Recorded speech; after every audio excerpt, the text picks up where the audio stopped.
धन्यवाद। आजको यस कार्यक्रमका सभापति तथा लिना केसीका अध्यक्ष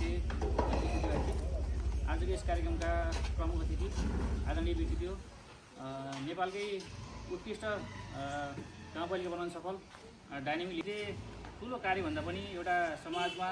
हाम्रो सानो भूमिकाले समाज परिवर्तनको लागि र देश परिवर्तनको लागि जुन रूपमा एउटा सहयोग गर्दै राख्नु भएको छ, जुन देशलाई बनाउने हुने अभिप्रायले जुन लक्ष्य लिएर हाम्रो युवा नेता एउटा समाज परिवर्तनलाई लाग्नुभएका आदरणीय व्यक्तित्व गाउँपालिका अध्यक्षले जुन रूपमा गाउँको विकास गरिरहनु भयो, यो उदाहरणीय कामको लागि हामीले जे चिजले एउटा सानो सहयोग गर्यो भने त्यो सानो सहयोगले पनि देश विकासमा र सम्पूर्ण समाजमा एउटा सन्देश जाओस्। त्यसले गर्दाखेरि जुन राम्रो काम गर्ने मान्छेलाई छ, जुन राम्रो काम गर्ने लिडर छ, जुन राम्रो काम गर्ने नेतृत्व छ, त्यसलाई चाहिँ सबैले सपोर्ट गर्यो भने अवश्य पनि देश बन्छ भन्ने एउटा अभिप्रायले हामीले चाहिँ यो कार्यक्रम यहाँसम्म गरेका हौँ। यहाँलाई यो एउटा सुविधा दिन सकियो भने आगामी दिनमा आगामी नेतृत्वले आगामी ठाउँमा र आगामी जुन देश परिवर्तन लाग्नुभएका जुन नेतृत्वहरू छ उहाँले पनि समाज परिवर्तनको लागि साँच्चै एउटा उदाहरण प्रस्तुत गर्नुहुनेछ र आगामी दिनमा देश विकास हुनेछ र सम्पूर्ण जनतालाई एउटा सामान्य स्वास्थ्य शिविर एउटा हामीले गरिरहँदाखेरि सामान्य स्वास्थ्य भनेको आम जनताको नैसर्गिक अधिकार हो। शिक्षा, स्वास्थ्य, रोजगारी र आवास एउटा सामान्यभन्दा सामान्य यो आवश्यकता हो। त्यसलाई चाहिँ त्यो पनि परिपूर्ति देशले गर्न नसकिरहेको अवस्थामा एउटा रूपक गाउँपालिकाले उदाहरणीय रूपमा विभिन्न कार्यक्रम अध्यक्षले गरिराख्नु भएको छ। यसको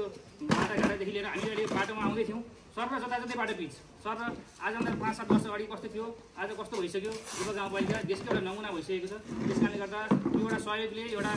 स्वास्थ्य क्षेत्रमा पनि अब अध्यक्षले अवश्य पनि यस्ता कार्यहरू अघि बढाउनुहुनेछ र यस क्षेत्रको स्वास्थ्य सुधारका लागि उहाँले रूपक गाउँपालिकामै विभिन्न सुविधाहरू दिइराख्नु भएको छ आम जनतालाई। त्यो सहयोग गरिराखेको हामीले पनि सामान्य सपोर्ट गऱ्यौँ भने उहाँलाई अझै प्रेरणा मिलोस् र यस्ता कार्यको लागि उहाँलाई अझै अलिक गरेर आगामी दिनमा उहाँ जुन नीति चलाउनुहुन्छ त्यो कुरा पनि देशको जनताको लागि यसले समर्पित भएर देश विकासमा एउटा उदाहरणीय भूमिका निर्वाह गरिदिनेछ भन्ने आशाका साथ हामीले यो कार्यक्रम राखेका छौँ। यहाँहरू सम्पूर्णले यस्ता सुविधालाई लिएर यस क्षेत्रको स्वास्थ्यमा आँखाको जुन नेत्र चाँडै नै गुमाएर नेत्रविहीन हुनुपर्ने र विभिन्न समस्याहरू भोग्नुपर्ने अवस्थाबाट मुक्त पाउँदै यहाँले आफ्नो आँखाको अवस्था कस्तो छ त्यसलाई चाँडै नै आफ्नै घर दैलोमै आफ्नो यसलाई उपचार गरेर यहाँले चाँडै नै प्राथमिक उपचार चाहिँ कुनै समस्या भएदेखि हाम्रो हिमालय आँखा हस्पिटलले हामीले जुन सपोर्ट गर्नुभएको छ उहाँसँग समन्वय गरेर यहाँले सुविधा लिनुभयो भने अवश्य पनि यहाँको स्वास्थ्यमा एउटा राम्रो अवसर पाउनुहुनेछ र यहाँलाई स्वास्थ्य राम्रो हुनेछ भन्ने अवश्य चाहिँ